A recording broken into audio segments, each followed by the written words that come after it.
friends, and welcome to Faith in the Valley.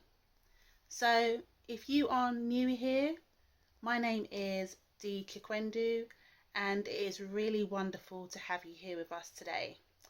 So, today I'm going to share a story of a woman who's in her 30s. This has come through to me recently via email, and she is someone like many of us who are traveling through a journey of chronic pain and journeying on her recovery through this time. So she's recently gone through an episode of a sciatica flare-up, and she's found it quite challenging and wanted to share that with us. But it's not just the medication that has carried her through or helped her. She has expressed that actually it has also been her prayer and her faith through this particular episode. So without further ado, here is her story. My name is Lydia. I'm 37, a mum of 2. And I've been dealing with sciatica on and off for the past 5 years. But this recent flare-up, it was different. It started with a dull ache in my lower back, and within a day, the pain had radiated down my leg and into my foot. I couldn't walk properly. I couldn't lie down without being in pain. I was constantly shifting, trying to find relief that just wouldn't come. I felt stuck physically, emotionally, spiritually, and I felt exhausted. And what made it harder was trying to show up for my family when I could barely show up for myself. There was one morning around 3 a.m. I woke up in absolute agony. I sat on the edge of my bed and I just cried. I cried because the pain felt overwhelming. My medication hadn't kicked in, and I felt completely overwhelmed. I couldn't pray in full. In fact, I couldn't even pray in full sentences at all. All I could whisper to God was, "Please help me." And that's when something shifted. Not in my body right away, but in my spirit. I felt a calmness that I didn't really expect to feel. I felt a stillness that didn't really make sense. I realized I didn't have to be strong. I just had to be held. And in that moment, I felt God's presence surround me.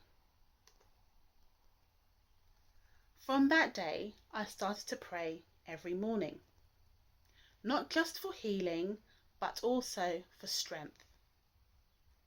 I also prayed for grace, and I prayed for patience. I started writing down scriptures that spoke to my pain. For example, like Romans chapter 8, verse 18. The sufferings of this present time are not worth comparing with the glory that will be revealed in us.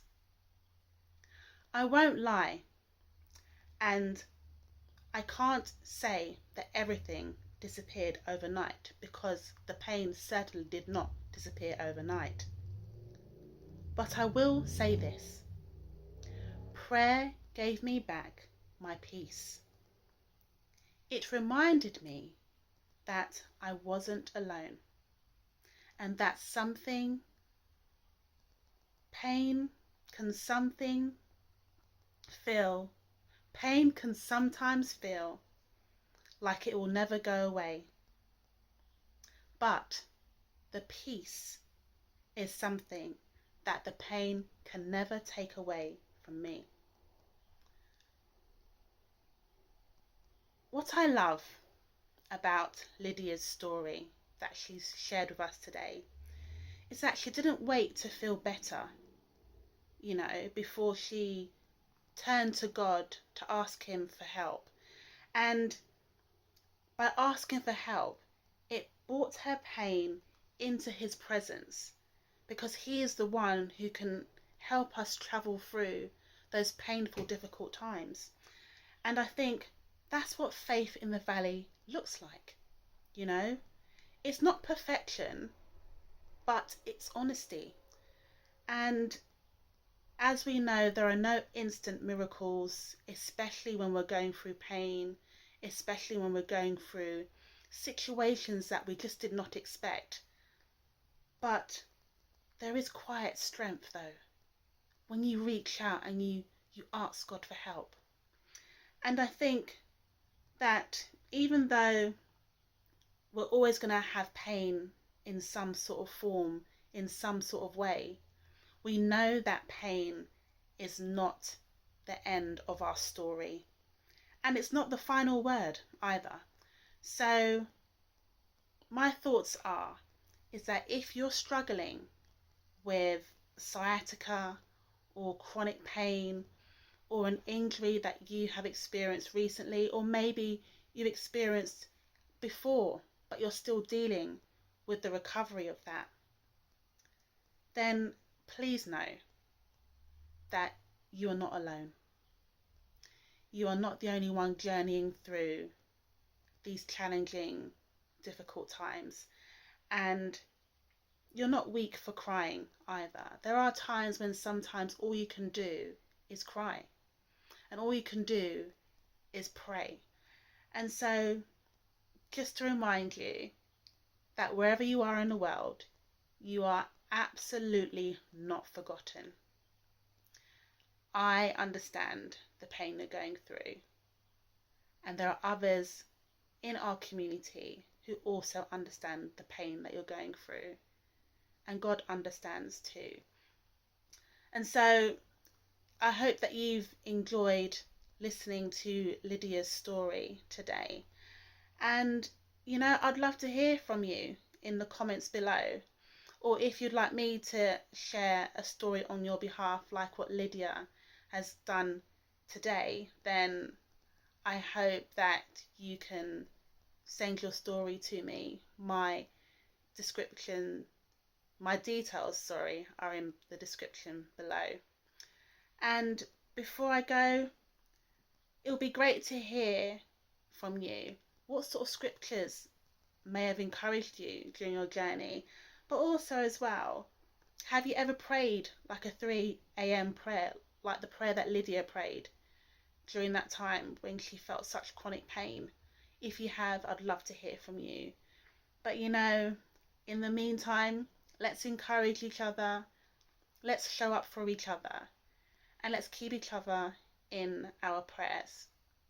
But if you haven't already, please do subscribe to Faith in the Valley, where you can hear more stories and receive more encouragement, and also hear about my own journey as I travel through my period of recovery from my unexpected back injury.